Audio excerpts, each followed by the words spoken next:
15 شعبان کی رات میں ہمارے ملکوں میں جو ہمارے عجمی ملک ہیں اس میں وہ کچھ ہو رہا ہے جو نہ میرے نبی نے کیا، نہ صحابہ نے کیا، نہ تابعین نے کیا۔ عجیب و غریب عبادات گھڑ لی ہیں، عجیب و غریب اس کے اعمال بنا لیے ہیں اپنی طرف سے، اور مسجدیں بھری ہوتی ہیں اور روشنیاں لگی ہوتی ہیں اور آتش بازی ہو رہی ہوتی ہے۔ میرے نبی نے اس رات کی فضیلت بتائی، عمل کوئی نہیں بتایا۔ جیسے یہاں کوئی صلاۃ تسبیح کی جماعت کرا رہے ہوتے ہیں، کوئی اجتماعی تہجد پڑھ رہے ہوتے ہیں، کوئی دیگیں چڑھا رہے ہوتے ہیں، کوئی آتش بازی کر رہے ہوتے ہیں، تو وہ اس میں اتنا غلو ہو گیا ہے کہ یہ بھی ٹھیک نہیں۔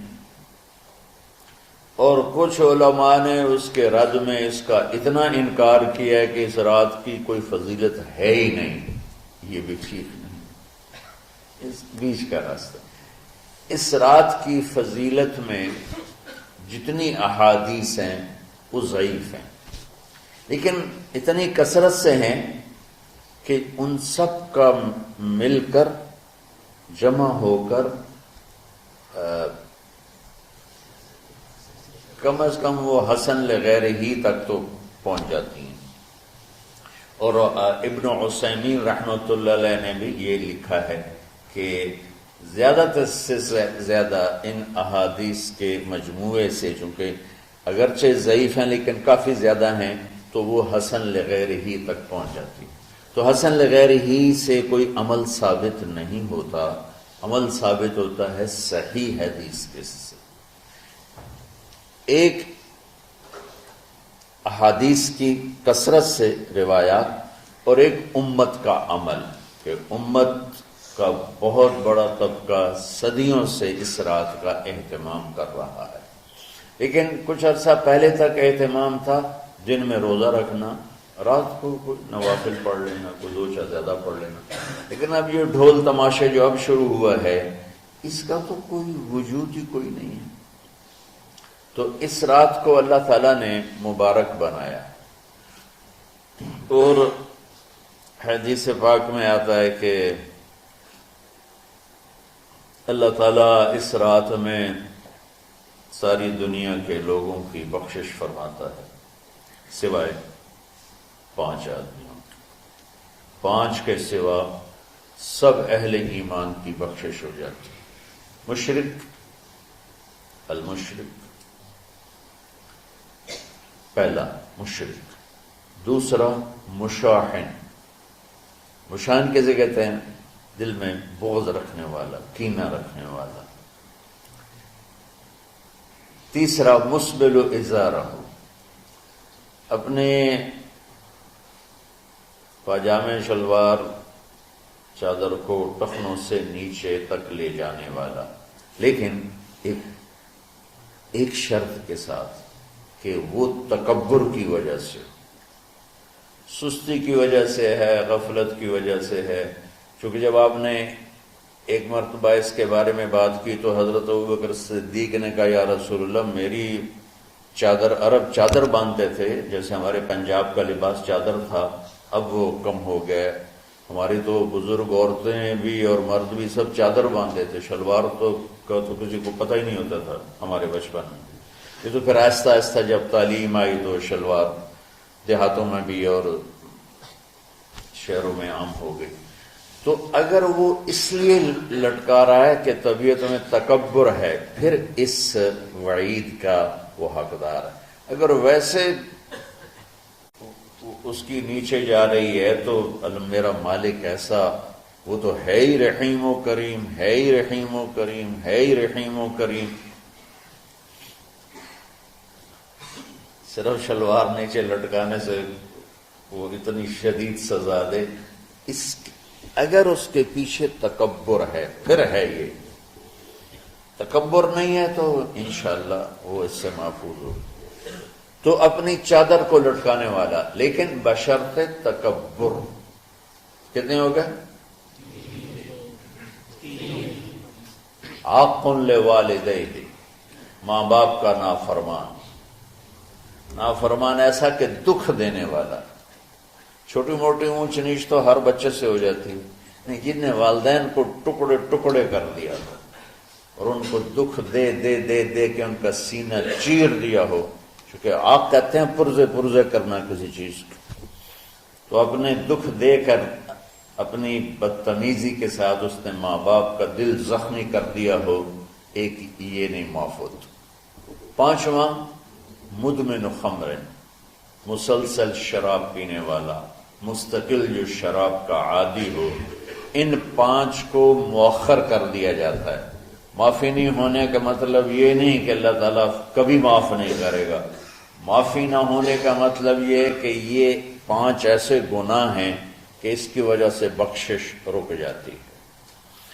اگر وہ شرک سے نکل آئے، وہ کینہ سے نکل آئے، وہ تکبر سے نکل آئے، وہ والدین کی نافرمانی سے نکل آئے، شراب چھوڑ دے، تو ان کی بھی بخشش ہو جائے۔ جب کوئی توبہ کرے گا فوراً بخشش ہو جائے گی۔ نہ 15 شعبان کی ضرورت ہے، نہ لیلۃ القدر کی ضرورت ہے، نہ بیت اللہ جانے کے ساتھ توبہ کی شرط ہے۔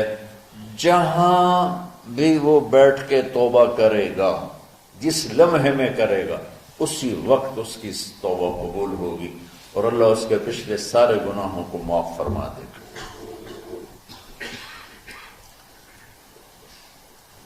دن کا روزہ، رات کا قیام، زیادہ زیادہ قیام سے مراد نوافل ہیں، کوئی گھر میں پڑھ لے، کوئی مسجد میں پڑھ لے۔ نوافل، نفلی عبادات گھر میں ہی افضل ہوتی ہیں۔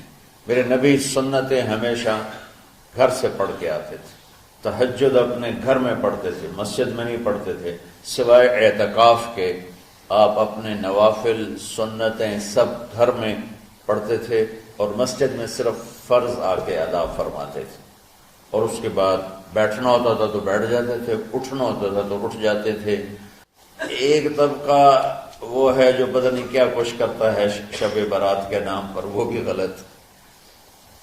ساری حدیثوں کو ملا کر روزہ اور رات کا قیام، کہ رات کو اٹھ کے کچھ اللہ کو یاد کر۔ اب اس آیت میں بعض مفسرین سے غالباً بھول ہوئی۔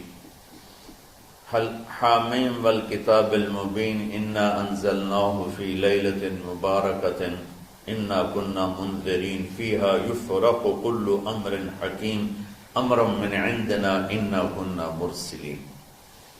یہ لیلۃ القدر ہے، انا انزلناہ فی لیلۃ مبارکۃ، یہاں دوسرا لیلہ مبارک رات میں ہم نے قرآن کو اتارا۔ دوسری آیت کو جوڑو، انا انزلناہ فی لیلۃ القدر، ہم نے قرآن کو لیلۃ القدر میں اتارا۔ تو وہ آیت اس آیت کا ترجمہ کر رہی کہ لیلۃ مبارک سے مراد لیلۃ القدر ہے، 15 شعبان نہیں۔ لیکن بعض مفسرین جو بڑے لوگ ہیں، لہذا ہم سب کا ادب احترام کرتے ہیں، لیکن رائے کا اختلاف وہیں بڑے علماء میں ہی ہے، تو اسی کو میں آپ کے سامنے نقل کر رہا ہوں، کوئی اپنی رائے نہیں دے رہا ہوں۔ تو ان سے یہ صاف ہو گیا کہ انہوں نے اس کو 15 شعبان بنا دیا۔